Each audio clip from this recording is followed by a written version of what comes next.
Efesios, capítulo 1, estamos estudiando, creo, Efesios en el primer culto. Ya ayer estaba pensando, no sé si estamos con Ruth o con Efesios, parece que es Efesios, ¿cierto? ¿Está entusiasmado con el libro de Efesios, no? Con la epístola a los Efesios. Yo sí, porque las riquezas de la palabra son increíbles, increíbles. Somos ricos en Cristo, ¿sabía usted? Como dijo alguien por ahí, yo no tengo plata, pero soy rico. Y esa es la gran verdad del Evangelio. Quizás no tenemos dinero, pero somos ricos en Cristo. Tenemos las grandes bendiciones de Dios. Y eso es más que las riquezas que usted podría anhelar de esta tierra porque trascienden a la eternidad. Y es una gran bendición esto. El versículo 3 dice, bendito sea el Dios y Padre de nuestro Señor Jesucristo. ¿Se acuerda que hablamos de ese versículo? No se acuerda, bueno, pero yo me acuerdo. Bendito sea el Dios y Padre de nuestro Señor Jesucristo, que nos bendijo con toda bendición espiritual en los lugares celestiales en Cristo. Pablo comenzó, después de haber hecho su presentación, ¿cierto? Que todo era por la gracia de Dios, porque a todo esto, si somos ricos en Cristo, es por la gracia de Dios. No es porque nosotros tuviésemos algún mérito en nosotros mismos, sino fue su gracia.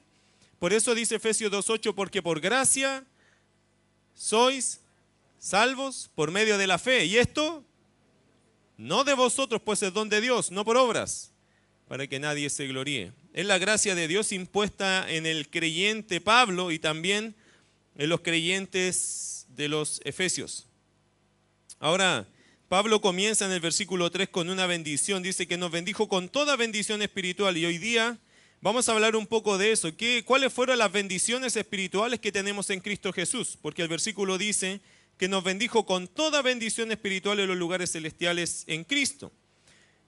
¿Qué implican estas bendiciones? ¿Qué significa tener estas bendiciones? Bueno, vamos al versículo 4. Hoy día vamos a estudiar del 4 al 14. Veremos si avanzamos 10 versículos hoy. Quiero indicarles una cosa para que ya la observen. Mientras explicamos las bendiciones, se darán cuenta que es Dios que nos ha bendecido. Dios Padre, Dios Hijo, Dios Espíritu Santo. ¿Cómo sabemos eso? Porque Dios es uno, ¿cierto? En tres personas. Pero mira el texto, lo que dice en el versículo 4 al 6, usted va a encontrar las bendiciones que hemos recibido de parte del Padre. Versículo 7 al versículo más o menos 12, las del Hijo. Y del versículo 13 y 14, las del Espíritu Santo. Si alguien no cree en la Trinidad, tiene que estudiar la carta a los Efesios. Porque la carta a los Efesios enseña inmediatamente que si Dios nos bendice, es tan específico que nos bendice el Padre, el Hijo y el Espíritu. Dios nos bendice a los creyentes. Ahora lo vamos a observar. Y póngale atención ahí porque hay unos cortes interesantes con respecto a eso. Porque lo que Pablo está diciendo es que Dios, en forma completa Dios, todo Dios, nuestro Dios, nos bendice. Nos ha hecho ricos en Cristo. Versículo 4. ¿Cuáles son las bendiciones que hemos experimentado ya?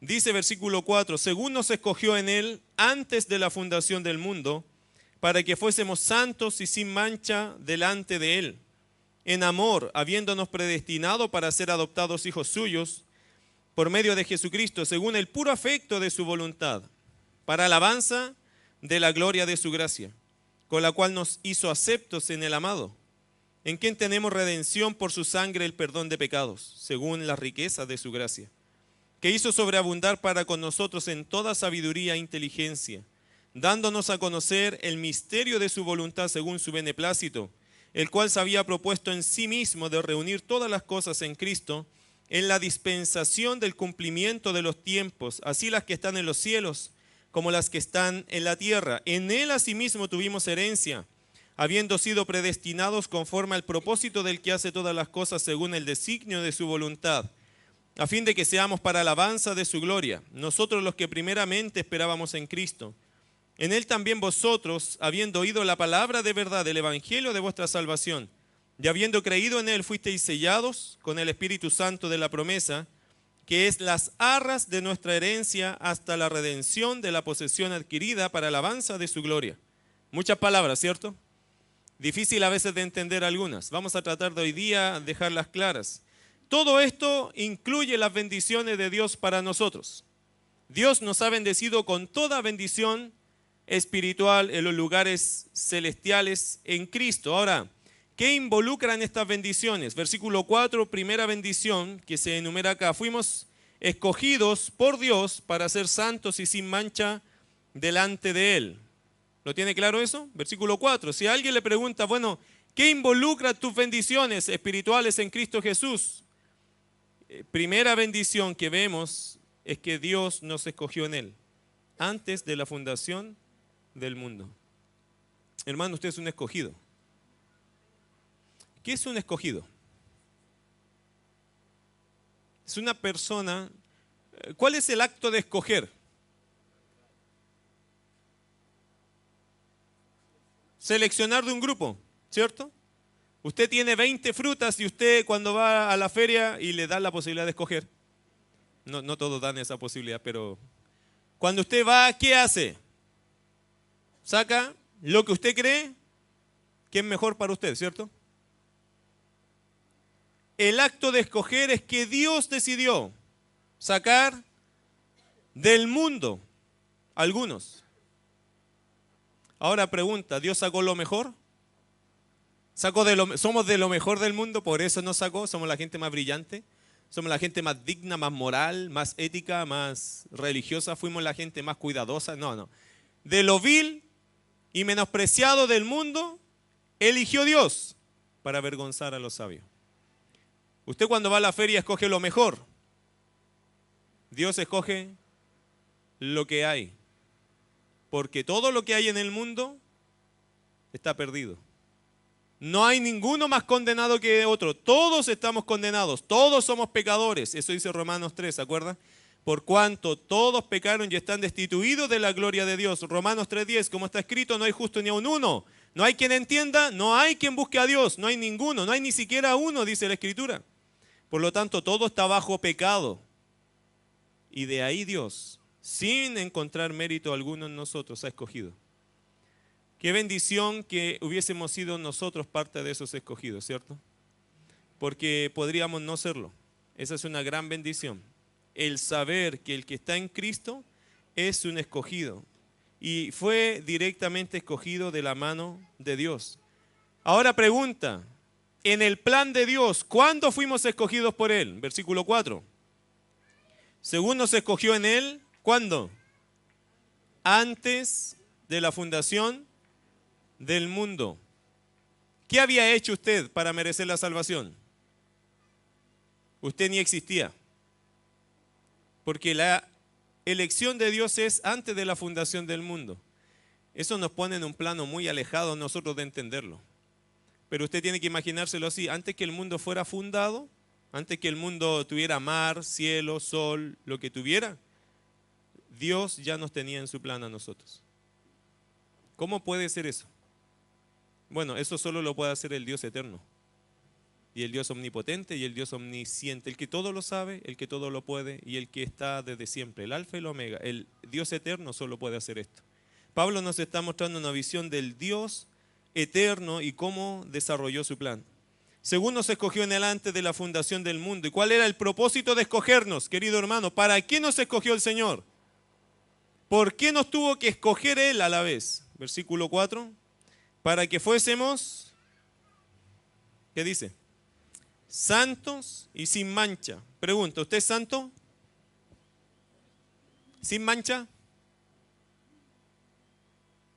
Bueno, Él dice que nos escogió para que fuésemos santos y sin mancha. La clave está después, delante de Él. ¿Cómo puede usted ser santo y sin mancha delante de Él? ¿Porque usted es santo hoy día? ¿Y sin mancha?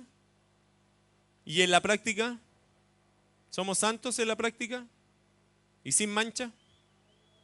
¿Sin detalles? ¿Pecó hoy día? ¿Pecó hoy día ya? ¿Ya pecó? ¿Y venía a la iglesia? Qué terrible, hermano, pecador.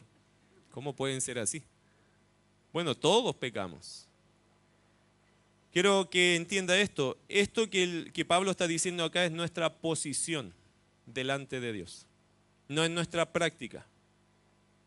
Porque en Cristo estamos cubiertos. Es decir, cuando Dios ve nuestra vida, ¿sabe lo que ve en ti? Ve a Cristo. Y como Cristo fue santo y sin mancha, nos ve a nosotros santos y sin mancha.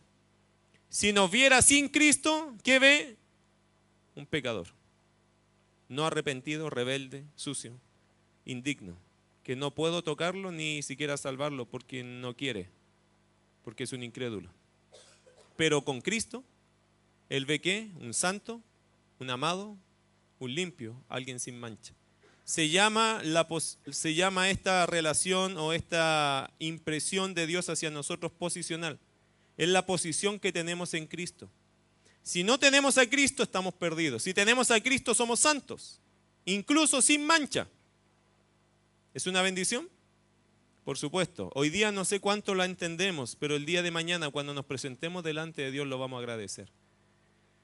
Porque estar delante de la autoridad suprema de este universo no es cualquier cosa. Y cuando tú estés allá, lo que a ti te va a salvar no va a ser tus obras, ni Señor, traté de portarme bien, Señor, tú sabías que yo no me perdía culto. Eso no te va a salvar. Señor, yo me leí toda la Biblia. No, eso no te va a salvar. El Señor con su gigantesca majestad se va a asomar y dice, ¿está Cristo ahí? Pasa. Todo lo demás, hermano, no es relevante a la hora de la salvación.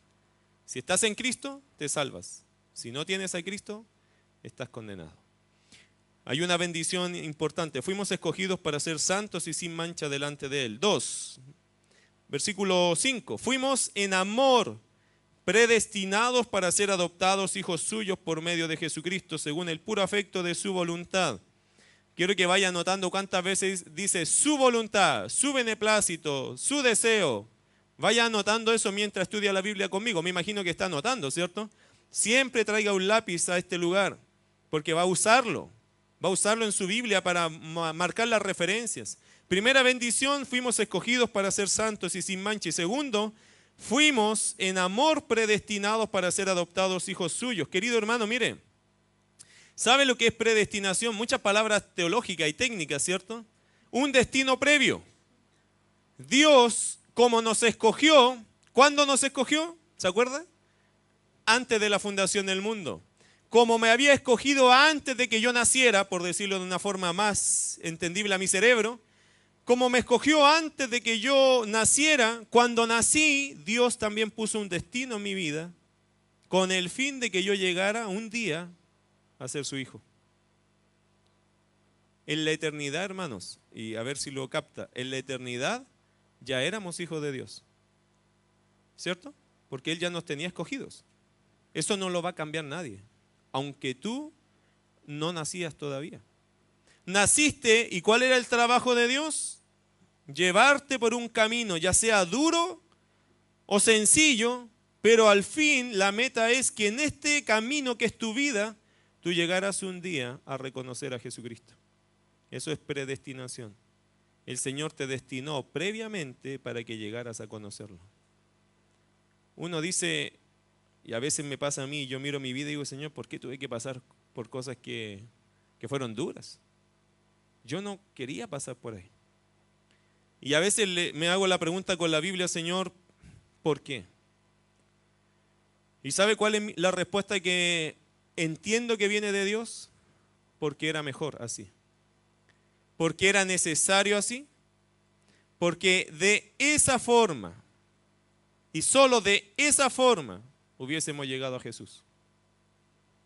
Por eso Dios lo tuvo que hacer tu caminar de esa forma. Todas, por lo tanto, tus experiencias pasadas antes de llegar a Cristo se cumplen en un propósito. Que de todas estas experiencias Dios sumó para llevarte al punto de la salvación, de la redención, del cambio de vida. Quizás para entender la diferencia entre el Dios eterno y el Dios que salva y este mundo que no nos ofrece nada. Acumulación de experiencia, que todos nosotros tenemos distintas experiencias, algunas más dolorosas que otras. Pero cada una de estas experiencias de tu vida sumó porque Dios pensó que así era la forma de que llegáramos a sus pies. Fuimos predestinados, y nota esto, versículo 5 dice, primeramente en amor. No creas que todo eso que viviste fue algo que Dios desconoció de ti. Y no creas que todo lo duro que te pasó Dios no lo sintió. Porque todo eso Dios en amor lo permitió, lo decretó. Porque todo eso, en fin y al cabo, serviría para que nosotros llegásemos al Salvador. Y solo de esa forma podemos entender incluso aquellas cosas difíciles de nuestra vida. Para poder llegar humildes al Salvador, necesitábamos atravesar por todo este destino que Dios había puesto. De hecho, Dios no solo ha trazado mi pasado ni mi presente, también trazó mi futuro. Él sabe hasta dónde llegamos. Él sabe hasta dónde viviremos. Él sabe todo eso. Y también sabe después de que muramos dónde vamos y cómo vamos a estar. Vamos a leer Efesios 2 después y nos vamos a fascinar viendo que el Señor ya tiene establecido nuestro futuro. De hecho, Él nos ve en el futuro. Increíble, pero es que el Dios eterno es así. Segunda bendición, fuimos en amor predestinados para ser adoptados hijos suyos, según el puro afecto de su voluntad. ¿Qué significa eso? Que nos adoptó, ¿cierto? Como dice el versículo 5, en amor habiéndonos predestinados para ser adoptados. ¿Usted es un hijo adoptado de Dios, sí o no? Sí, es un hijo adoptado. ¿Qué significa un adoptado? Uno que tiene todas las bendiciones, todos los derechos por ley, ¿cierto? Legal de los hijos que son de casa, de los hijos que son de sangre, pero somos adoptados. Ahora, ¿por qué? Se exalta otra vez aquí que Dios decidió adoptarnos a nosotros. Imaginémonos en este escenario. Si usted tuviera que adoptar a un niño, ¿qué características buscaría? Piénselo 5 segundos. Piense en una característica que usted buscaría en un niño si usted tuviera que adoptarlo. ¿Cuántos pensaron en obediente? Levante la mano. ¿Cuántos pensaron en dócil? Levante la mano. ¿Cuántos pensaron en trabajador?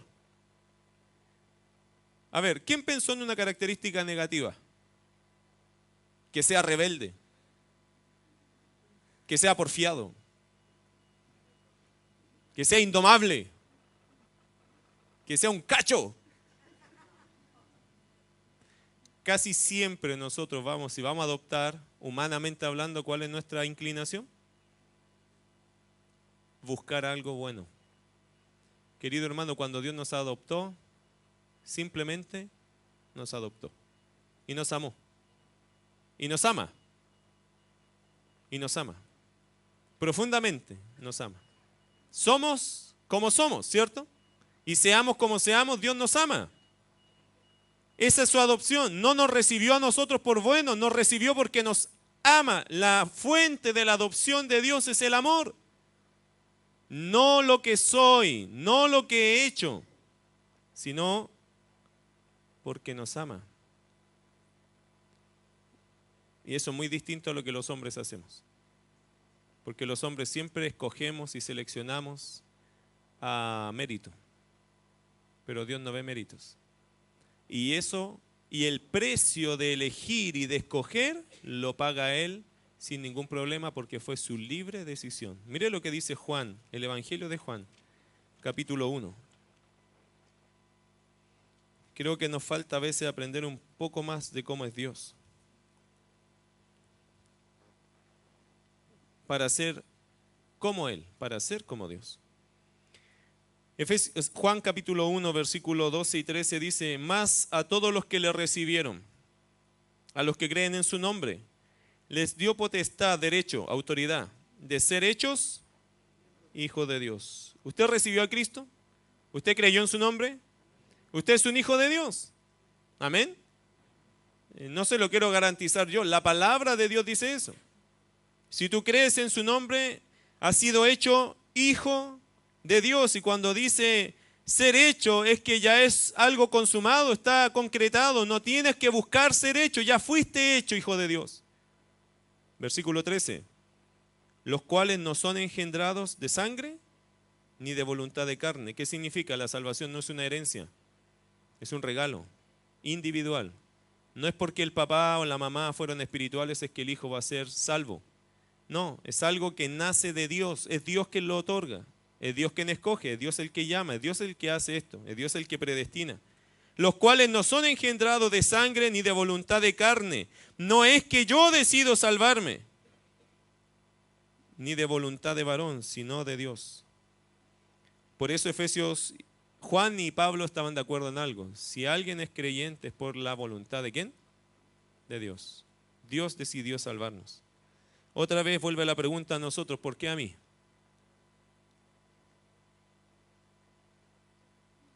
Soy de lo peor, ¿cierto? Yo no busqué a Dios, Dios me buscó a mí. Entonces es su gracia y es su simple deseo. ¿Y cuál fue su motivación? ¿Pensar que yo iba a ser el mejor creyente de la tierra? No. Simplemente Él dijo, a ti te quiero amar. A ti te quiero amar. Pero Señor, si yo no soy nada ni nadie y soy terrible creyente, pero te amo. No me impresiona tu maldad si yo te conozco. No solo lo que hiciste, no solo lo que haces, también lo que harás. Pero la base de escogernos, querido hermano, no es por lo que hemos hecho, sino porque nos ama. Y ha decidido en nosotros mostrar su amor. Ese es el regalo, la bendición que tenemos de Dios. Tercer regalo. Primero, fuimos escogidos para ser santos. Segundo, fuimos predestinados para ser adoptados hijos suyos. Según el puro afecto, hermano, esa palabra según tiene que marcarla. Aparece 4 veces en estos 10 versículos que estamos estudiando. Según. Y eso tiene que ver por completo en el puro afecto de su voluntad. Tercera bendición. Tenemos redención a través de su sangre. Versículo 7 en adelante. Ahora el verso 6 dice, para alabanza de la gloria de su gracia. Y aquí ya hace la primera, como si fuera un cántico con coro incluido, hace una estrofa, coro, estrofa, coro, estrofa, coro. ¿Y cuál es la estrofa? Dios el Padre nos escogió, nos predestinó, nos adoptó. Y el coro, versículo 6, para alabanza de la gloria de su gracia. Versículo 7 al versículo 12 está diciendo como otra estrofa, el Hijo. Y va a mostrar todas las bendiciones y en el verso 12 dice el coro para alabanza de su gloria. Y después menciona al Espíritu y habla de lo que el Espíritu ha hecho en nuestra vida y termina en el verso 14 para alabanza de su gloria. ¿Ve la estructura? Realmente Pablo está comunicando teología, pero en una belleza como de una alabanza, diciendo qué hermosa es la salvación que Cristo nos dio. Bueno, sigamos, versículo 7. ¿En quién tenemos redención por su sangre, el perdón de pecados, según las riquezas de su gracia, que hizo sobreabundar para con nosotros en toda sabiduría e inteligencia, dándonos a conocer el misterio de su voluntad según su beneplácito? Y después les sigo explicando. Tercera bendición, tenemos redención a través de la sangre de Cristo. ¿Qué significa redención? ¿Se ha fijado todas las palabras técnicas que hay acá? Primero, escoger. Segundo, predestinación. Tercero, adopción.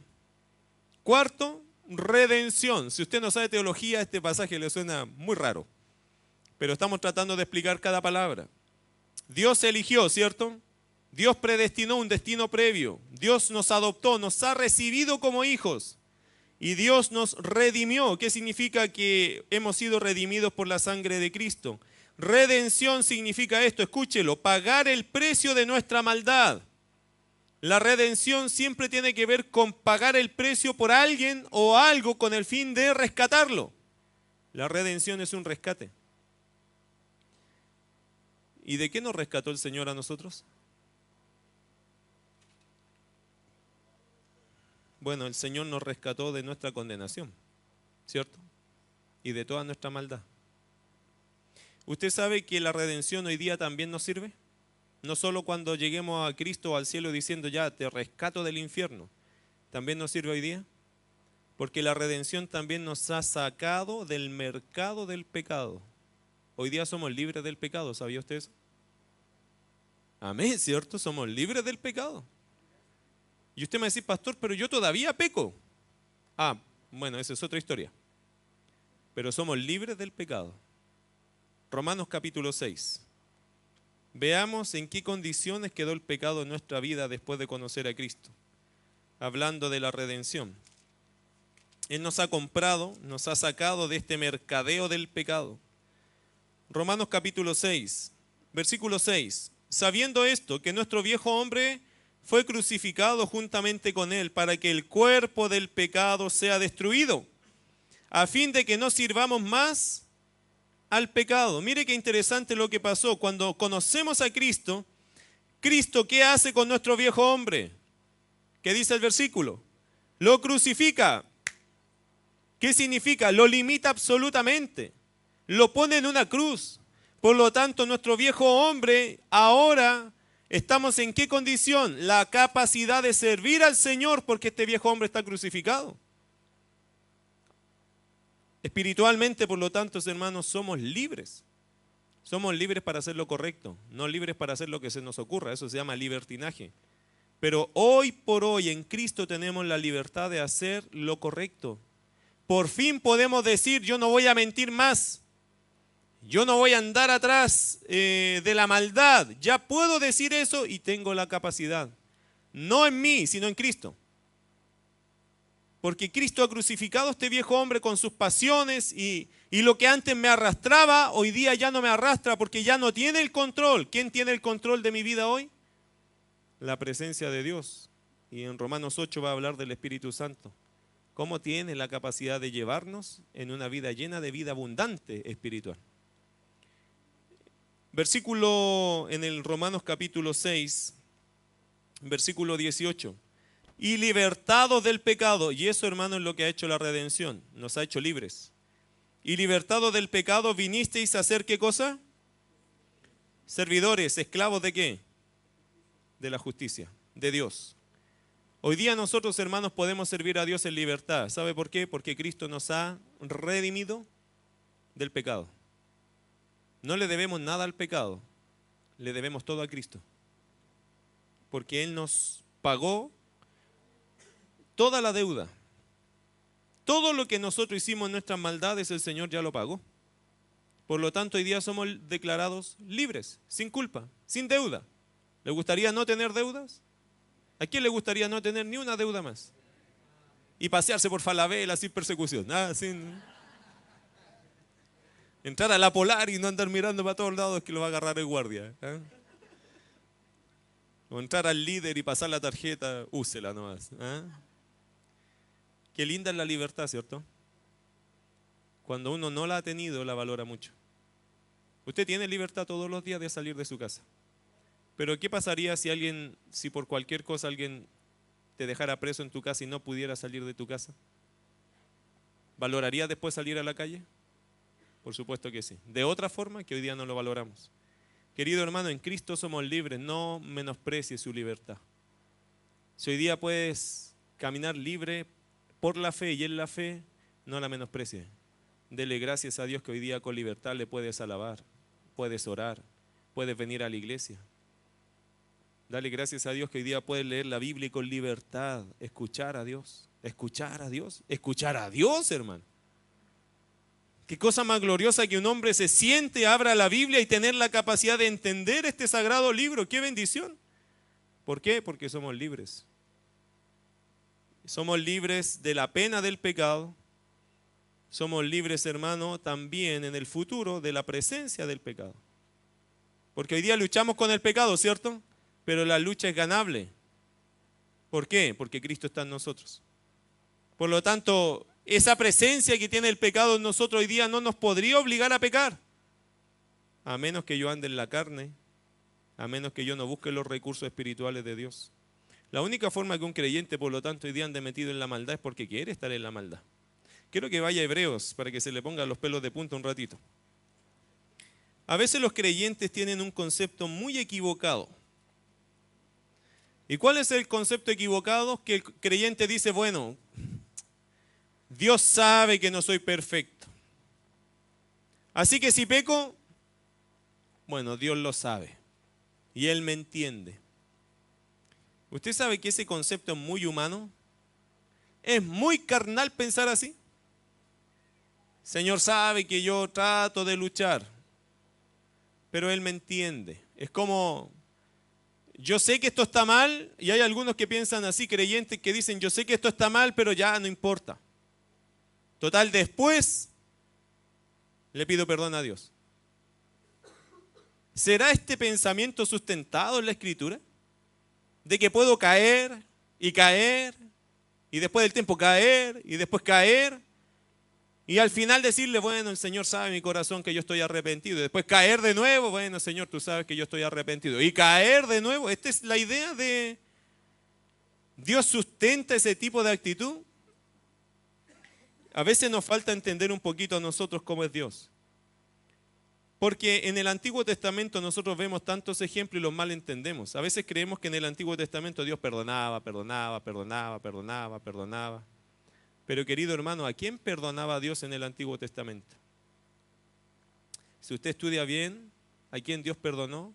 Eran a los que pecaban por ignorancia, no en conocimiento. Los que pecaban por omisión.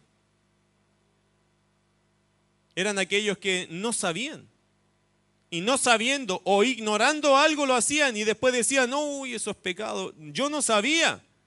Y tenían que hacer una serie de sacrificios para pedir perdón por algo que ellos no sabían. Mire el versículo de Hebreos capítulo 10, versículo 26. Esa mentalidad usted tiene que arrastrarla hasta el Nuevo Testamento y hasta el día de hoy. Porque Dios sigue pensando igual sobre esa actitud. Dios sigue mirando mal esa actitud de la persona que sabe que no tiene que hacer algo y lo hace igual. ¿Sabe cómo se llama eso? ¿Cómo se llama una persona? ¿Cómo le llama a usted a una persona que sabiendo algo que no tiene que hacerlo, lo hace? ¿Cómo le llama a usted? ¿Porfiado? Yo le llamaría un poquito más que porfiado. Rebelde. Hijo, a las 10 de la noche llega, ¿cierto? Sí, ya papá. A las 10. A las 10. ¿Estamos de acuerdo? Sí, a las 10. 10:05. ¿Cómo se llama esa actitud? Rebeldía. Tiene una regla, ¿cierto? ¿Cuál es la mentalidad del hijo? Son 5 minutos. ¿Sabe lo que le pasó a Eva por esos 5 minutos? Si es un árbol, si es un fruto, si es una fruta que me voy a comer.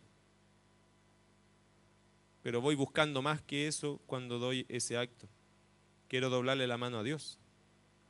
Para Dios, un acto de desobediencia, hermano, ¿sabe cuándo se califica desobediencia? Cuando tú sabes lo que tienes que hacer y no lo haces. Eso es desobediencia y para Dios es tomado como un rebelde. Y eso en el Antiguo Testamento siempre se comunicó. Siempre se comunicó. Una persona que sabiendo lo que tiene que hacer no lo hace es un rebelde. Querida hermana, ¿usted ha aprendido en la Biblia que no tiene que levantarle la voz a su esposo? ¿Sí o no? No. ¿O sí? ¿Quién dice yo entiendo que a mi esposo no le tengo que faltar respeto? Levante la mano. ¿Se lo ha faltado? No me responde. Los ojos morados de su esposo atestiguan. No diga nada. Si lo ha hecho, ¿sabe lo que usted es? ¿Qué es? Una rebelde. Hermano, ¿usted sabe que tiene que amar a su esposa como Cristo amó a la iglesia? Si no lo hacemos, ¿qué somos? Rebeldes. ¿Merecemos castigo? La mujer dice, amén, Señor, dale a él. Todos los que sabemos cosas y no las hacemos, Dios nos puede castigar. Y nos debe castigar. Pero nosotros siempre andamos con el concepto, bueno, es que Dios me conoce. Dios sabe que yo vivo pecando en esas cosas. Hermano, esa mentalidad tiene que sacarla porque a Dios, es decir, a ti no te conviene. Porque mira lo que dice este pasaje. Verso 26, 10:26 de Hebreos. La misma mentalidad de Dios se mantiene en el tiempo, porque si pecaremos voluntariamente, ¿Qué es pecar voluntariamente? Yo sé que no tengo que hacerlo, pero lo hago igual. Yo sé que tengo que perdonar a este, pero no, ya me choreó. Y voy a la carga con eso. Sabes que no tienes que hacerlo, pero lo hiciste igual. Sé que no le tengo que decir nada, pero ya no aguanto y se lo digo. Porque si pecaremos voluntariamente, después de haber recibido el conocimiento de la verdad, si usted ya sabe la verdad, está frito. Ya no queda más sacrificio por los pecados, es decir, no tienes que vivir recibiendo a Cristo. La razón de algunos, oye, ahora me voy a convertir porque esta semana la embarré. La embarré tanto que necesito que recibir al Señor otra vez. Y la otra semana vuelve a caer en la misma cosa y peor, dice, oh Señor, ahora sí. Viven creyendo que por recibir a Cristo cada vez, decir, no juegue con la sangre de Cristo. Si usted es creyente, cambia ahora, porque si eres creyente deberías cambiar, ¿cierto? No queda, dice, ya más sacrificio por los pecados. No vamos a estar matando a Cristo cada vez por fomentar nuestra maldad. Oh, qué interesante el pasaje, verso 27. Ya no queda más sacrificio por los pecados, sino que queda una horrenda expectación de juicio y de hervor de fuego que ha de devorar a los adversarios. El que viola la ley de Moisés por el testimonio de 2 o 3 testigos, que dice, muere irremisiblemente. Mira el 29, aplicándolo a la iglesia, a los creyentes. ¿Cuánto mayor castigo pensáis que merecerá el que pisoteare al Hijo de Dios y tuviere por inmunda la sangre del pacto en la cual fue santificado e hiciere afrenta al Espíritu de gracia? Pues conocemos al que dijo, mía es la venganza, yo daré el pago, dice el Señor. Y otra vez, el Señor juzgará a su pueblo. Y termínelo con el 31, léalo conmigo. Horrenda cosa es caer en manos. Ok, lo entendió, ¿cierto? Cierre paréntesis. Sigamos. Tenemos redención a través de su sangre. El Señor Jesucristo, hermano, nos redimió del pecado. Si ya somos libres del pecado, no nos metamos de nuevo en él. Hagámonos ese favor nosotros. ¿Cómo lo hago? Si usted ya sabe lo que tiene que hacer, hágalo. Y si usted ya sabe lo que no tiene que hacer, no lo haga. No lo haga, porque ya no hay más sacrificios por el pecado. Ahora lo que viene es una horrenda expectación de juicio. Bueno, somos redimidos. Esta es la idea de animarlos con la redención, ¿cierto? Pero también hay que animarnos con la verdad. Si somos redimidos, tenemos la capacidad hoy día de hacer lo correcto. Si a pesar de eso no lo queremos hacer, somos hijos rebeldes. ¿Dios nos ama? ¿Y por qué nos castiga? Porque nos ama. Así que si usted está en rebelión con Dios, Dios te va a castigar. ¿Pero por qué? Porque te ama profundamente. Es el trato de un buen padre para con sus amados hijos. Bueno, sigamos. Efesios capítulo 1, versículo 7, en quien tenemos redención. Por lo tanto, tenemos redención a través de la sangre de Cristo. Ahora, mire el versículo 8 y 9, dice, le leo el 7 un poco, en quien tenemos redención por su sangre, el perdón de pecados según la riqueza de su gracia. Y eso es, hermano, donde abundó el pecado, sobreabundó la gracia. Así que hemos recibido del Señor gracia para ser perdonados de nuestros pecados, porque su gracia es rica a tal punto que puede cubrir y pagar toda nuestra maldad. Jesús lo dijo así cuando Él estaba muriendo en la cruz. Él dijo, consumado es. La cuenta está pagada. Por lo tanto, todo lo que debíamos nosotros, esa cuenta fue pagada por la riqueza de la gracia de Cristo en su muerte. ¿Qué más? Versículo 8, que hizo sobreabundar para con nosotros en toda sabiduría e inteligencia, dándonos a conocer el misterio de su voluntad. Estos versículos suenan un poco raros para nosotros, pero yo quisiera explicarlo quizás de la forma más sencilla. El Señor Jesucristo, hay un misterio en la voluntad de Jesucristo. ¿Cuál era el misterio de su voluntad? ¿Cuál era el deseo en su corazón? Bueno, lo dice el versículo 10. Reunir todas las cosas en Cristo. Es decir, hermano, que todo hoy se centre en la persona de Jesucristo. Todos nosotros dependemos del Señor. Y el Padre todo lo canaliza a través del Hijo. Hermano, si tenemos vida eterna, ¿es a través de quién? Del Hijo. ¿Quién es el intermediario, el intercesor entre Dios y los hombres? Jesucristo. A Él se doblará toda rodilla de los que están en el cielo, en la tierra y debajo de la tierra. Todo genera, todo se centra ¿en quién? En el Hijo. Nuestra salvación depende de nuestra relación con el Hijo, porque el Padre lo estableció así. Y el misterio de su voluntad tenía que ver con eso, de reunir todo a través de una sola persona, Jesucristo.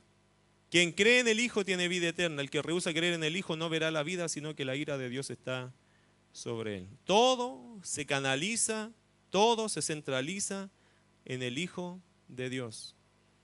La pregunta que hizo Pilato, ¿qué haré de este hijo? Sigue siendo la pregunta más importante. ¿Qué vas a hacer con Cristo? Porque si no honramos al Hijo, que dice la Biblia, tampoco honramos al Padre. Todo depende, todo se centraliza, todo está pasando a través del Hijo. Y cuando esto se manifieste en el tiempo, ¿quién va a venir por nosotros? El Hijo. Y el Hijo entregará todo ¿a quién? Al Padre. Y cuando estemos en la escena celestial, ¿a quién se va a adorar?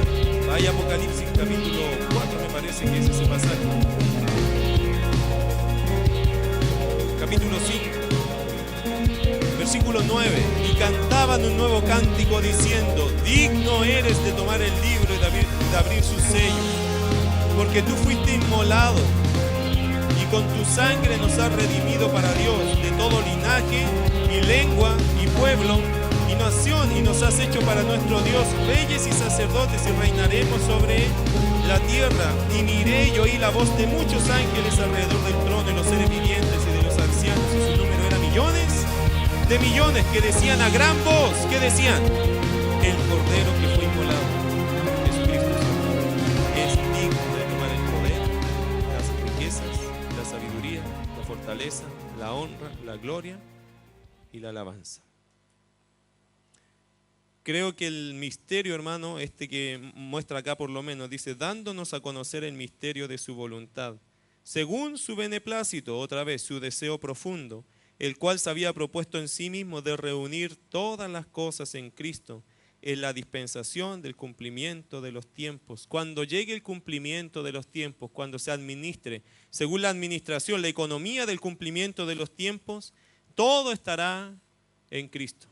¿Se acuerda de Juan capítulo 14? No se turbe vuestro corazón, ni tenga miedo, ¿cierto? ¿Creéis en Dios? Creed también en mí. En la casa de mi Padre muchas moradas hay. Voy pues a preparar lugar para vosotros. ¿Y qué va a hacer después? Voy a preparar lugar, y donde yo esté, ustedes estarán. Cristo, hermano. Cristo llega a ser céntrico en la Escritura, en el plan de la salvación, en la adoración celestial. Cristo es lo más importante. Y ese era un misterio que Él quería dar a conocer, que al final agradamos a Dios conociendo a Cristo y viviendo para Cristo. Ok, versículo 12, para terminar ya. Versículo 11 en adelante. En Él, en Cristo, tuvimos herencia, habiendo sido predestinados, otra vez la palabra predestinados, conforme al propósito del que hace todas las cosas según el designio de su voluntad. Versículo 4, su voluntad, o según nos escogió. Versículo 5, según el puro afecto de su voluntad. Versículo 7, según las riquezas de su gracia. Versículo 9, según su beneplácito. Según, palabra importante. Según el verso 11, el designio de su voluntad. Todo, hermano, lo que vivimos y somos hoy es gracias a Dios. Fue su deseo hacia nosotros, a fin de que seamos, el segundo coro, ¿cierto?, que se repite como el primero, verso 12, a fin de que seamos para alabanza de su gloria, nosotros los que primeramente esperábamos en Cristo. Versículo 13. Terminando con la Trinidad en bendición. En Él también, en Cristo, vosotros, Habiendo oído la palabra de verdad del evangelio de vuestra salvación y habiendo creído en él, fuisteis sellados con el Espíritu Santo de la promesa. Tenemos varias bendiciones, por lo tanto. Bendición número 1, fuimos escogidos. Bendición número 2, fuimos predestinados. Bendición número 3, fuimos adoptados. Bendición número 4, tenemos redención a través de su sangre. Bendición número 5, fuimos considerados herederos. Según el verso 11, somos herederos. ¿Usted sabe que tiene una herencia que cobrar en los cielos?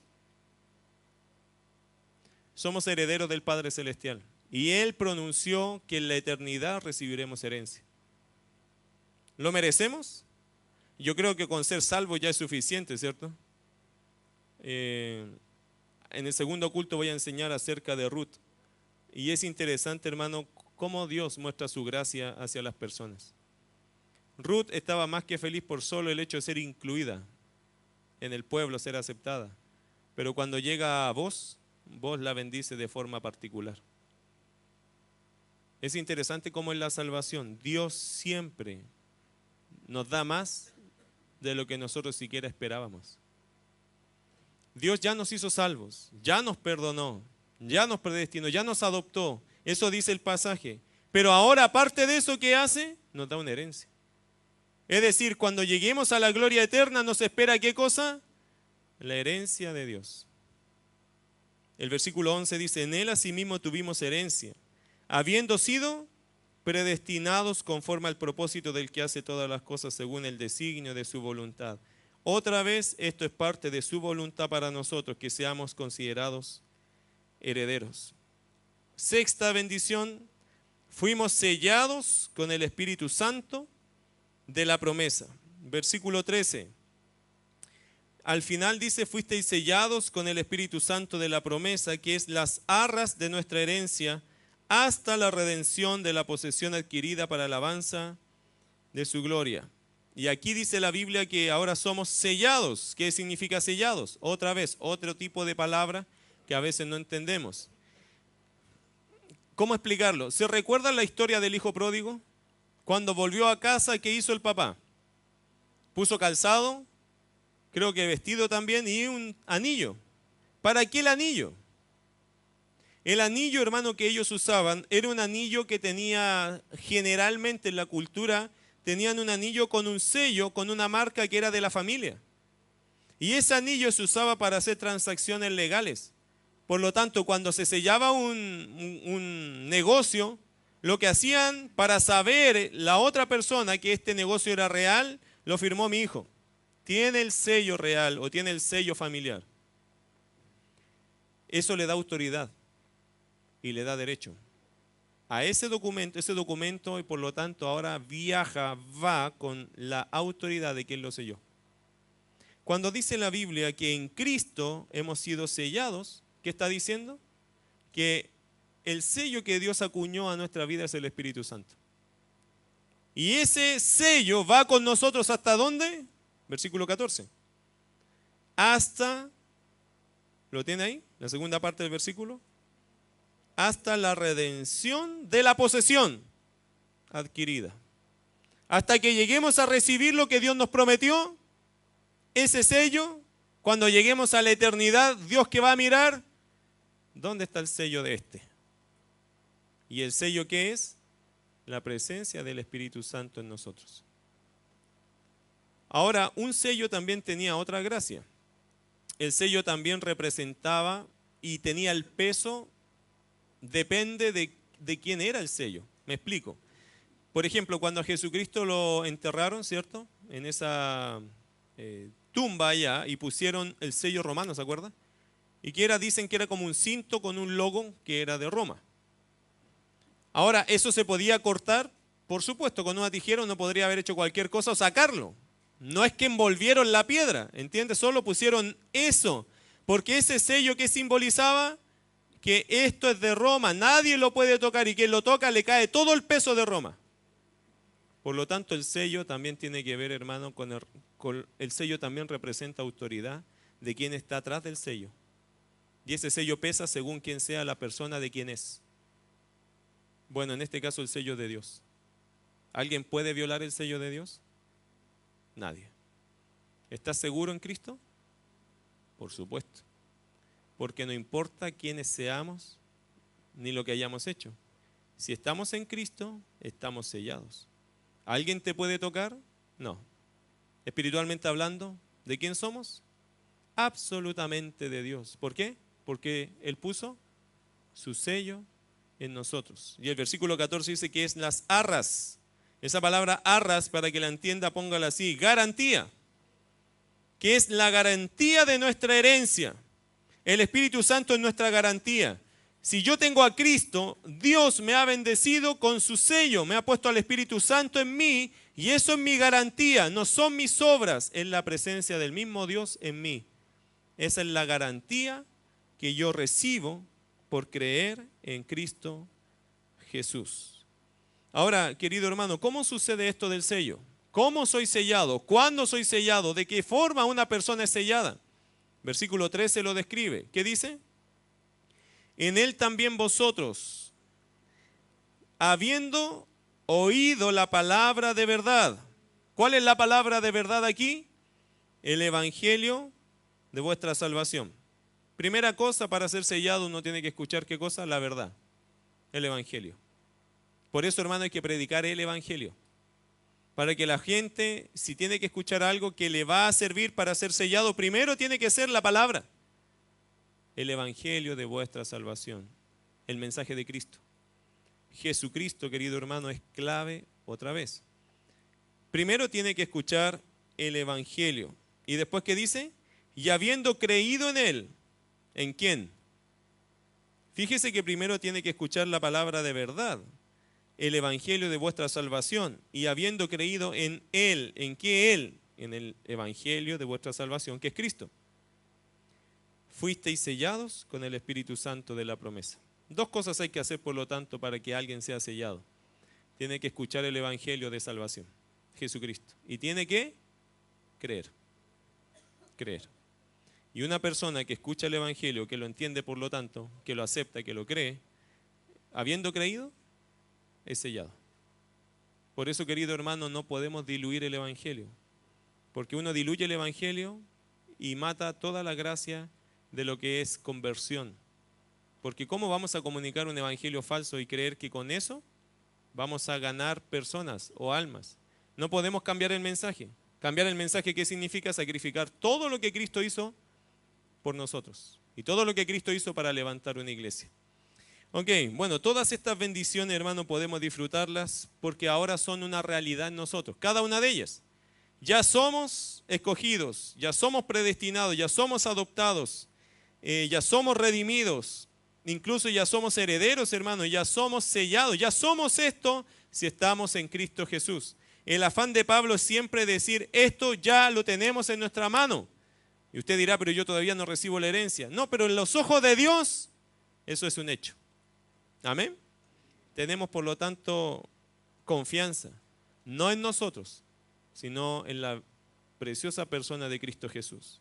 Y quiero terminar resaltando esto. ¿Para qué nos salvó el Señor?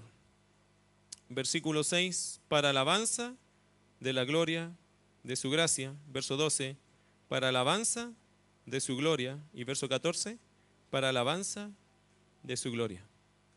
Para alabar la preciosa persona de Dios. Para alabarlo a Él, para exaltarlo a Él.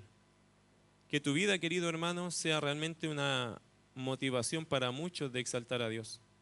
Porque para eso nos salvó, para eso nos bendijo, para que en este mundo la gente pueda alabar a Dios o escuchar a través de nosotros cómo es Dios, quién es Dios, lo que hace Dios. Y eso obviamente sirve para alabanza de la gloria de su gracia. Así que, querido hermano, usted y yo existimos para una sola cosa después de ser creyentes. ¿Para qué? Para alabanza de su gloria, de su gracia. Vamos a orar.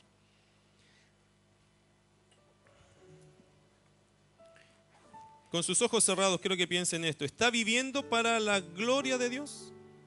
¿Estás viviendo para alabanza de la gloria de su gracia? ¿Tu vida está significando un motivo para alabar a Dios? ¿Está siendo un buen testimonio? Es tan importante, queridos, considerar esto. Porque la palabra dice que somos para alabanza de la gloria de su gracia. Es para que el Señor sea exaltado. Por lo tanto, toda nuestra vida debería ser dirigida y deberíamos comprometer todas nuestras decisiones. ¿A qué? A que el Señor sea alabado. Que tu vida sea un estímulo y tú tienes que dirigir con todas tus fuerzas tu vida para que sea para alabanza de su gloria. No se conforme con menos. Que su vida sea realmente toda absolutamente dirigida en esa dirección. Mi vida es para alabanza de su gloria. No es para mi alabanza, es para su alabanza. Hay que exaltar a Dios por lo que ha hecho en nosotros. Si alguien reconoce algo en mí que yo tenga el privilegio de decir, eso no es por mí, es porque Dios está en mí.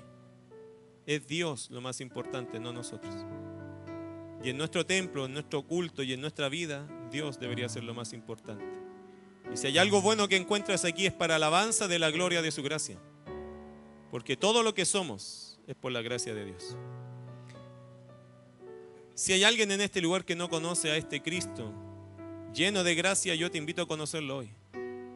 Yo te invito a pedirle perdón, a buscarlo a Él, a refugiarte en Él. Es Él el que redime, es Él el que paga el pecado nuestro, es Él el que paga ese precio. Él nos puede limpiar, Él nos puede sacar. Él es el que paga. Él es el que pagó la cuenta de nuestra maldad. Si tú no le conoces todavía, si aún no te has entregado a Él, entrégate hoy en humildad. Reconoce que lo necesitas. Y estoy seguro que el Señor es su deseo salvar al hombre. Es su deseo redimirlo. Es su deseo pagar tu cuenta también. Él ya la pagó, pero ahora faltas tú que creas que Él hizo el pago suficiente. ¿Hay alguien en este lugar que le gustaría conocer a Cristo, recibir a Cristo en su vida? Puedes levantar tu mano y bajarla. Solo me gustaría orar por ti en esta hora. Si hay alguien así, levante su mano rápidamente y lo baja. Si no, está bien, es una invitación de Dios. Pero quiero saber si hay alguien que tiene esa inquietud, ese deseo, esas ganas. ¿Habrá alguien así? Levante su mano y la baja rápidamente. Nadie está mirando, yo solo quiero saber para orar por ti. ¿Habrá alguien así? Si no, está bien. Gloria a Dios, qué bien. Queremos agradecer a Dios porque Dios siempre es misericordioso. Vamos a orar. Y a ti, iglesia, el mensaje es bien claro, creo yo. Dios nos ha bendecido de tantas formas. Por favor, yo les ruego que nos dediquemos a enfocarnos en una cosa. Fui creado en Cristo Jesús para alabanza de su gloria. Estoy aquí no para hacer mi voluntad, sino la tuya, Dios. Porque si no fuera por ti, yo estaría perdido. Voy a dirigir todas las fuerzas de mi vida para que mi vida signifique una alabanza para tu gloria. Para que la gente que pueda ver en mí algo, vea algo que le haga pensar en Dios. Vea algo que le pueda dirigir al Salvador. Que mi testimonio, mi sonrisa, mi saludo, mi ser un buen vecino, mi cuidar mi vida sea con una motivación. Que todo eso sea para que la gente que mire en mí algo pueda ver a Dios.